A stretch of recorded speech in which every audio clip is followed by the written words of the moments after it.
जय श्री कृष्ण मित्रों। किसी ने क्या खूब कहा है कि सत्य जब भी मिला है अंदर ही मिला है, और जिन्हें भी मिलेगा अपने हृदय के भीतर, हृदय के अंदर ही मिलेगा। नमस्कार साथियों, स्वागत है आपका एक बार फिर से अनमोल साथी चैनल पर, जहां मिलते हैं आपको ज्ञानवर्धक और मोटिवेशनल वीडियोस। आप सुन रहे हैं श्रीमद् भगवद गीता की एक शानदार सीरीज जिसका नाम है भगवद गीता की सीख। और आज हम जानेंगे कि श्रीमद् भगवद गीता के 6ठे अध्याय से क्या सीखा जा सकता है। इस वीडियो में बात करेंगे 6ठे अध्याय की बहुत ही सरल भाषा और आसान से शब्दों में। श्रीमद् भगवद गीता के 5वें अध्याय में हमने जाना कि भगवत प्राप्ति के लिए सर्वोत्तम मार्ग कौन सा है, अपने लक्ष्य को कैसे प्राप्त किया जाता है, और किस तरह से हमारा शरीर हमको आलस में बांधने की कोशिश करता है। भगवद गीता के 6ठे अध्याय में हम जानेंगे कि एक योगी क्या होता है और योगी कैसे बनते हैं। अर्थात आज के युग के अनुसार बात करें तो योगी का मतलब वह इंसान है जो अपने जीवन में कुछ बड़ा करना चाहता है। इसके साथ साथ हम यह भी जानेंगे कि क्या होगा अगर आपने इस जीवन में बहुत मेहनत की लेकिन फिर भी आपकी मृत्यु होने से पहले आपका सपना पूरा नहीं हो पाए। तो चलिए विस्तार से जानते हैं श्रीमद् भगवद गीता के 6ठे अध्याय से मिलने वाली सीख और शिक्षाओं के बारे में। इस अध्याय में भगवान श्री कृष्ण कर्म योग और कर्म संन्यास योग के तुलनात्मक मूल्यांकन को 5वें अध्याय से इस 6ठे अध्याय में भी जारी रखते हैं, और साथ में बताते हैं कि एक जो साधक होता है, जो अभ्यास करता है, उसकी सही परिभाषा क्या है, उसका सही तरीका क्या है। इस अध्याय में भगवान बताते हैं कि जब हम समर्पण और भक्ति के साथ कार्य करते हैं तब इससे हमारा मन शुद्ध हो जाता है और हमारी आध्यात्मिक अनुभूति गहन हो जाती है। फिर जब मन शांत हो जाता है तब साधना व्यक्ति के उत्थान का मुख्य साधन बन जाती है। ध्यान द्वारा योगी मन को वश में करने का प्रयास करते हैं, क्योंकि अप्रशिक्षित मन हमारा बुरा शत्रु है और प्रशिक्षित मन हमारा प्रिय मित्र है। श्री कृष्ण अर्जुन को सावधान करते हैं कि सिर्फ कठोर तप में लीन रहने से कोई सफलता प्राप्त नहीं कर सकता, और इसलिए मनुष्य को अपने खान पान, कार्यकलापों, आमोद प्रमोद और निद्रा को संतुलित रखना चाहिए। आगे फिर वे मन को भगवान में एकीकृत करने के लिए साधना का वर्णन करते हैं। जिस प्रकार से वायु रहित स्थान पर रखे दीपक की ज्वाला में झिलमिलाहट नहीं होती, ठीक उसी प्रकार साधक को अपना मन साधना में स्थिर रखना चाहिए। वास्तव में मन को वश में करना कठिन है, लेकिन अभ्यास और विरक्ति द्वारा इसे नियंत्रित किया जा सकता है। इसलिए मन जहां कहीं भी भटकने लगे तब हमें वहां से इसे वापस लाकर निरंतर भगवान में केंद्रित करना चाहिए। जब मन शुद्ध हो जाता है तब यह अलौकिकता में स्थिर हो जाता है। आनंद की इस अवस्था को समाधि कहते हैं, जिसमें मनुष्य असीम दिव्य आनंद प्राप्त करता है। इसके पश्चात अर्जुन उस साधक के भाग्य के संबंध में प्रश्न करता है जो इस मार्ग का अनुसरण करना आरंभ तो करता है, लेकिन अस्थिर मन के कारण लक्ष्य तक पहुंचने में असमर्थ रहता है। श्री कृष्ण उसे पुनः आश्वस्त करते हैं कि जो भगवत प्राप्ति के लिए प्रयास करता है, बुराई कभी उस पर हावी नहीं हो सकती। भगवान सदैव पूर्व जन्मों में संचित हमारे आध्यात्मिक गुणों का लेखा जोखा रखते हैं और अगले जन्मों में उस ज्ञान को पुनः जागृत करते हैं, ताकि हमने अपनी यात्रा को जहां से छोड़ा था उसे वहीं से पुनः आगे जारी रख सकें।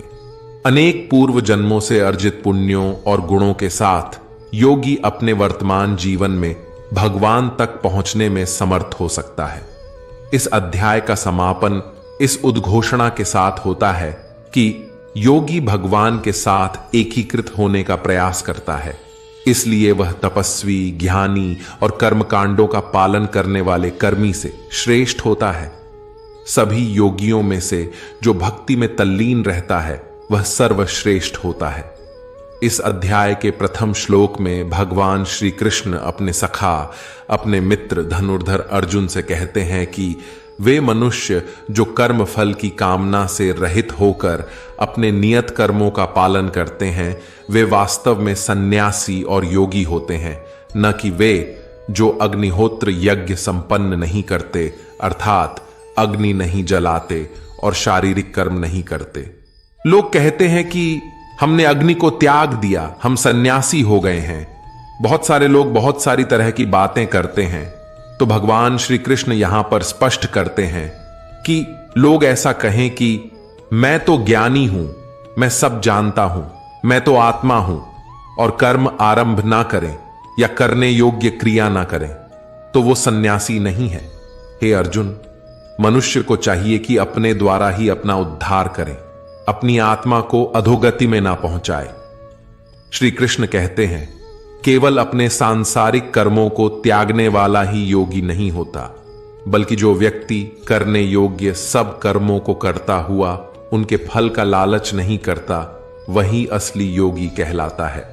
जो व्यक्ति अपने मन को जीत लेता है तो उसके लिए इस संसार में और कुछ भी जीतना जरूरी नहीं होता, और जिसका मन इधर उधर भटकता रहता है उसके लिए इस संसार में कुछ भी पाना आसान नहीं होता।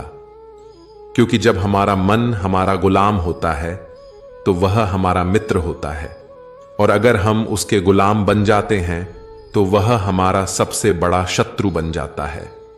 श्री कृष्ण कहते हैं कि वे योगी जिन्होंने मन पर विजय पा ली है, वे सर्दी गर्मी, सुख दुख और मान अपमान के द्वंद्वों से ऊपर उठ जाते हैं। ऐसे योगी शांत रहते हैं और भगवान की भक्ति के प्रति उनकी श्रद्धा अटल होती है। वे योगी जो ज्ञान और विवेक से संतुष्ट होते हैं और जो इंद्रियों पर विजय पा लेते हैं, वे सभी परिस्थितियों में अविचलित रहते हैं। वे धूल, पत्थर और सोने को एक समान देखते हैं। योगी पुरुष शुभ चिंतकों, मित्रों, शत्रुओं, पुण्य आत्माओं और पापियों को निष्पक्ष होकर समान भाव से देखते हैं। इस प्रकार जो योगी मित्र, सहयोगी, शत्रु को समदृष्टि से देखते हैं और शत्रुओं एवं सगे संबंधियों के प्रति तटस्थ रहते हैं तथा पुण्य आत्माओं और पापियों के बीच निष्पक्ष रहते हैं, वे मनुष्यों के मध्य विशिष्ट माने जाते हैं। अर्थात जो व्यक्ति संसार के किसी भी विचार, वासना या वस्तु से मोहित नहीं होता और जो मित्र, दुश्मन, महात्मा, पापी जीव जंतु आदि के प्रति समान दया भाव रखता है, वही योगी की असली निशानी होती है। हे अर्जुन, जब इस तरह का योगी भाव आने लगे तो बिना किसी आशा के, बिना किसी भय के अपने मन को मित्र बनाकर मेरा ध्यान करना चाहिए। आगे श्री कृष्ण कहते हैं कि हे अर्जुन, जो लोग बहुत अधिक भोजन ग्रहण करते हैं या अल्प भोजन ग्रहण करते हैं, बहुत अधिक या कम नींद लेते हैं, वे योग में सफल नहीं हो सकते। लेकिन जो अपने आहार और आमोद प्रमोद को संयमित रखते हैं, कर्म को संतुलित रखते हैं और निद्रा पर नियंत्रण रखते हैं, वे योग का अभ्यास कर अपने दुखों को कम कर सकते हैं। अर्थात ऐसा योगी नींद और भोजन भी उतना ही करता है जितना आवश्यक हो। ऐसा योगी ठीक उसी तरह से अपने वचन पर स्थिर रहता है जैसे पूरी तरह रुकी हुई हवा में दीपक की लौ होती है। जब जब भी उसका मन भटके, तब तब उसको उस इच्छा को वश में करके फिर से मन को केंद्रित करना चाहिए। और इस प्रकार जब योगी संपूर्ण ज्ञान की अवस्था में आ जाता है तो बड़े से बड़ा दुख भी उसको उसके स्थान से नीचे नहीं गिरा सकता। सच्चा योगी अपनी चेतना को भगवान के साथ एकीकृत कर समान दृष्टि से सभी जीवों में भगवान और भगवान को सभी जीवों में देखता है। वे जो मुझे सर्वत्र और प्रत्येक वस्तु में देखते हैं, मैं उनके लिए कभी अदृश्य नहीं होता और वे मेरे लिए अदृश्य नहीं होते। अर्जुन ने कहा, हे मधुसूदन, आपने जिस योग पद्धति का वर्णन किया है वह मेरे लिए अव्यावहारिक और अप्राप्य है, क्योंकि मन चंचल है। हे कृष्ण, क्योंकि मन अति चंचल, अशांत, हठी और बलवान है, इसीलिए मुझे वायु की अपेक्षा मन को वश में करना अत्यंत कठिन लगता है। भगवान श्री कृष्ण ने कहा, हे महाबाहु कुंती पुत्र, जो तुमने कहा वह सत्य है। मन को नियंत्रित करना वास्तव में कठिन है, लेकिन यह भी जान लो कि बार बार योगाभ्यास और आत्मविश्वास से असंभव को संभव बनाया जा सकता है। अर्जुन ने कहा, हे कृष्ण, योग में असफल उस योगी का भाग्य क्या होता है जो श्रद्धा के साथ इस पथ पर चलना प्रारंभ तो करता है, किंतु जो अस्थिर मन के कारण भरपूर प्रयत्न नहीं करता और इस जीवन में योग के लक्ष्य तक पहुंचने में असमर्थ रहता है। अर्थात अर्जुन पूछते हैं कि हे कृष्ण, अगर कोई योगी इस तरह से ध्यान केंद्रित करके योग करे, लेकिन अगर अंतिम समय में किसी कारणवश उसका मन भागने लगे, तो क्या उसकी पूरी मेहनत शून्य हो जाएगी? परमेश्वर श्री कृष्ण ने कहा, हे पृथा पुत्र, आध्यात्मिक पथ का अनुसरण करने वाले योगी का न तो इस लोक में और न ही परलोक में विनाश होता है। मेरे प्रिय मित्र, भगवद प्राप्ति के मार्ग पर चलने वाले को बुराई पराजित नहीं कर सकती। असफल योगी मृत्यु के पश्चात पुण्य आत्माओं के लोक में जाते हैं। अनेक वर्षों तक वहां निवास करने के पश्चात वे पृथ्वी पर कुलीन या धनवानों के कुल में पुनः जन्म लेते हैं, अथवा जब वे दीर्घ काल तक योग के अभ्यास से उदासीन हो चुके होते हैं, तब उनका जन्म दिव्य ज्ञान से संपन्न परिवारों में होता है। संसार में ऐसा जन्म अत्यंत दुर्लभ है।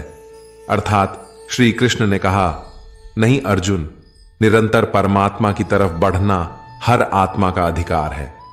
अगर किसी कारणवश वह योगी आत्मयोग की राह से विचलित हो भी जाता है, तो भी उस योगी को पुण्य पुरुषों के लोक में कई वर्ष सुख और आनंद मिल जाता है, और वहां पर वह ध्यान भ्रष्ट योगी भी सुखमय समय बिताकर फिर से किसी पुण्य आत्मा के परिवार में जन्म ले लेता है, और इस तरह से उस आत्मा की यात्रा वहीं से शुरू हो जाती है जहां पर उसने पिछले जन्म में समाप्त की थी। और इस प्रकार से उसे एक नया रूप, नया जीवन परमात्मा से मिलन के प्रयत्न के लिए फिर से मिल जाता है। अर्थात उसका पिछले जीवन में किया गया योग बेकार नहीं जाता, बल्कि लगातार प्रयत्न करने वाला योगी किसी जन्म में अपने जीवन चक्र से मुक्त होकर परमात्मा में विलीन हो जाता है। एक योगी तपस्वी से, ज्ञानी से और सकाम कर्मी से भी श्रेष्ठ होता है। अतः हे अर्जुन, तुम सभी प्रकार से योगी बनो। सभी योगियों में से जिनका मन सदैव मुझ में तल्लीन रहता है और जो अगाध श्रद्धा से मेरी भक्ति में लीन रहते हैं, उन्हें मैं सर्वश्रेष्ठ मानता हूं। मित्रों, श्रीमद् भगवद गीता के इस अध्याय से यह सीखने को मिलता है कि हर वह इंसान जिसकी आंखों में कुछ बड़ा करने का सपना होता है, उसको अर्जुन की तरह ही एक योगी बनना चाहिए।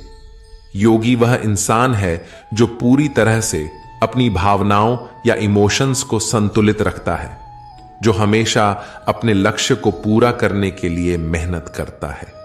लेकिन दोस्तों, जिंदगी का किसी को पता नहीं होता। अब प्रश्न यह उत्पन्न होता है कि यदि कोई इंसान उसके सपने पूरे होने से पहले ही मर जाए, तो उसकी तो मेहनत किसी काम की ना रही और सपने सपने ही रह गए।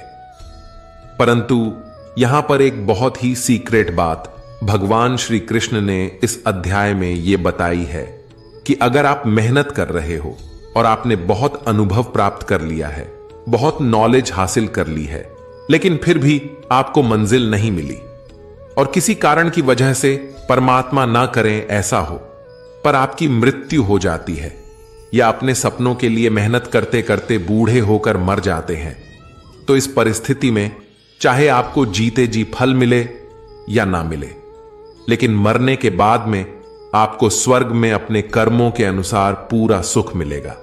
और जब आपके अच्छे कर्मों का बैलेंस खत्म हो जाएगा, तो आप फिर से धरती पर जन्म लेकर आओगे और अपने पिछले जन्म के पुण्य कर्मों के आधार पर आप ऐसे वातावरण या घर में जन्म लेंगे जिसमें आपको पिछले जन्म के ज्ञान वाला बौद्धिक स्तर स्वतः ही मिल जाएगा और आपको उसके आगे की मेहनत करने के लिए फिर से एक पूरी नई जिंदगी मिल जाएगी।